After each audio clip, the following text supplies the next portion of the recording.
P28 markas diserang lagi.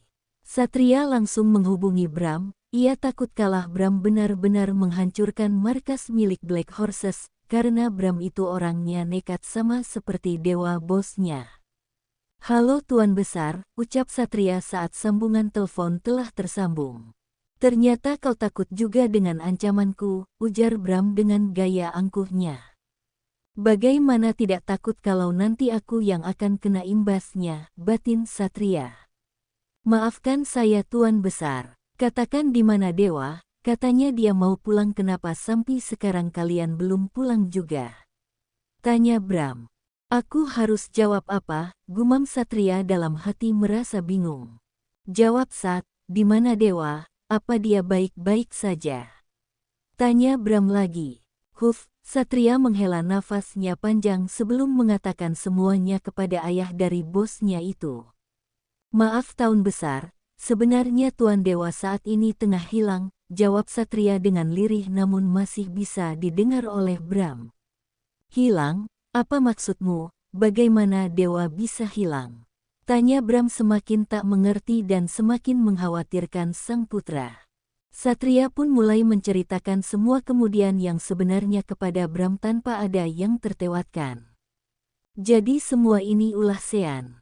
tanya Bram mengepalkan tangannya menahan emosinya. "Ya Tuan, saat ini Sean sudah dibawa ke markas oleh anak buah lainnya," jawab Satria. "Kenapa tidak kau bunuh saja dia?" tanya Bram penuh emosi.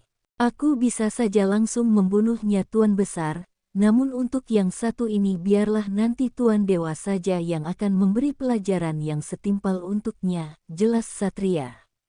"Ya terserah kau saja. Oh ya, kapan kau akan melakukan pencarian untuk Dewa lagi?" tanya Bram.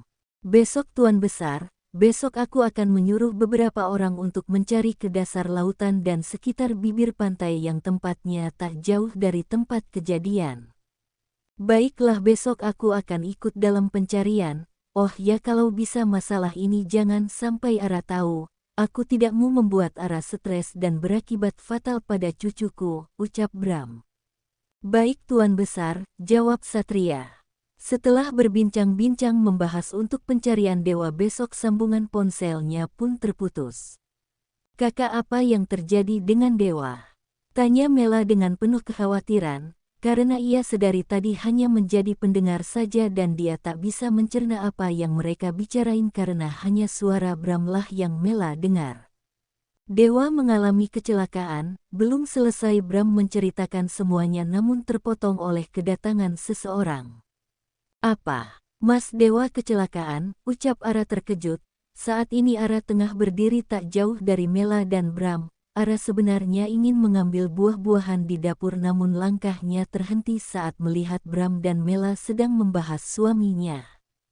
Bram dan Mela pun terkejut saat melihat Ara berjalan mendekat ke arahnya. Ara, kamu sedang apa di sana?" tanya Mela dengan gugup. "Papa, apa benar Mas Dewa mengalami kecelakaan?" tanya Ara yang tak bisa menahan air matanya untuk keluar. "Ara sayang," panggil Mela yang juga ikut menangis. Ia berjalan menghampiri Ara dan hendak memeluknya namun Ara langsung menghindar. Sedangkan Bram hanya diam tak bisa berkata apa-apa, ia tak pandai untuk berbohong. "Papa, apa benar Mas Dewa kecelakaan?" tanya Ara lagi. "Papa," jawab Pa, ucap Ara lagi karena Bram hanya diam tak menjawab pertanyaan Ara. Bram menghela nafasnya dengan kasar, mau bagaimanapun ia tak bisa menyembunyikan kebenaran ini dari Ara terlalu lama. "Ya, Dewa mengalami kecelakaan," jawab Bram sambil menundukkan kepalanya. "Kak," panggil Mela yang tak menyangka kalau kakaknya akan mengatakan kepada Ara. "Dia berhak tahu tentang suaminya Mela," ujar Bram. "Terus bagaimana keadaan Mas Dewa saat ini Pa?" tanya Ara dengan tubuh gemetarnya dan air matanya tak berhenti mengalir. "Ara, kamu yang tenang dulu ya, kamu jangan sampai stres, ingat kamu saat ini sedang hamil," ucap Mela memperingatkan Ara. "Aku mana bisa tenang Tante. Istri mana yang bisa tenang saat mendengar kalau suaminya kecelakaan," ucap Ara kepada Mela. Ya Tente tahu apa yang kamu rasakan sekarang sayang, tapi kamu juga harus ingat dengan anak yang ada di dalam perut kamu, kalau kamu stres itu akan berakibat fatal kepada janin yang kamu kandung saat ini, ujar Mela yang terus mengingatkan Ara agar tenang. Astaghfirullahalazim, maafin mama ya sayang, ucap Ara sambil mengelus perutnya yang masih rata. Bram masih diam sambil meneteskan air matanya. Bram tak bisa menyembunyikan kesedihannya saat mengingat anak semata wayangnya entah masih hidup atau sudah mati.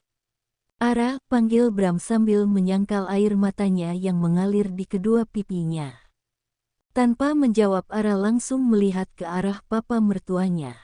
Apapun yang akan papa sampaikan nanti, papa harap kamu bisa mengendalikan diri kamu demi cucu papa, ujar Bram memperingatkan Ara sebelum ia menceritakan semua yang terjadi pada Dewa. Insya Allah pa, jawab Ara untuk menguatkan dirinya untuk mendengar tentang kabar suaminya. Bram pun mulai menceritakan semuanya yang Satria ceritakan kepadanya tadi. Ara langsung menutup mulutnya saking terkejutnya, air matanya semakin deras mengalir di kedua pipinya. Ara sedikit oleng namun Mela segera menahannya. Ara kamu tidak apa-apa nak? Tanya Mela mengkhawatirkan Ara yang tiba-tiba oleng. Ara papa mohon jangan banyak pikiran dan stres, ingat anak kamu Ara, papa yakin pasti Dewa tidak menyukai kamu yang seperti ini, kamu harus kuat Ara, ucap Bram menguatkan Ara.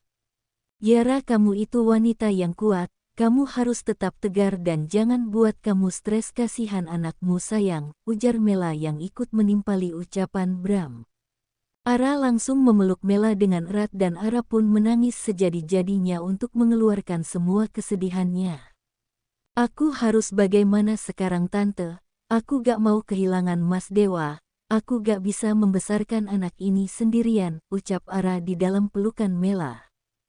Kamu gak boleh bicara seperti itu, Dewa itu kuat tante yakin pasti Dewa akan selamat dari kecelakaan itu, ucap Mela menguatkan Ara. Ya Ara papa juga yakin kalau Dewa pasti selamat, mungkin saat ini dia tengah terdampar di pinggir pantai, ucap Bram yang juga ikut menyemangati Ara. Mela dan Bram tidak mau kalau Ara akan banyak pikiran lalu mengganggu anak yang ada di kandungnya. Ya Allah ya Rob, ampunilah dosa hamba yang penuh dengan dosa ini, ampunilah juga dosa kedua orang tua hamba dan dosa suami hamba serta dosa-dosa keluarga hamba. Ya Allah ya Rob, temukan dan selamatkanlah suami hamba dan lindungilah dia dimanapun dia berada, persatukanlah kami kembali. Ya Allah ya Mujib, ijabahkanlah doa-doa hamba, tiada daya dan upaya kecuali dengan pertolongan-Mu. Karena hanya kepadamu lah tempat hamba bergantung dan tempat hamba meminta pertolongan amin, doa Ara setelah menyelesaikan kewajibannya. Ara menangis terseduh-seduh saat mengingat saat-saat ia bersama suaminya, Ara menangis sampai ia tertidur di atas sajadah. Di pagi harinya Mela masuk ke dalam kamar Ara dan mendapati Ara tengah tidur di atas sajadah masih dengan menggunakan mukena. Ara sayang, bangun nak ini sudah pagi, ucap Mela dengan lembut sambil mengoyang-goyangkan lengan Ara. Ara yang mendengar suara Tente Mela pun langsung membuka matanya, ia berharap semalam adalah mimpi. Tente, ucap Ara dengan suara khas bangun tidurnya.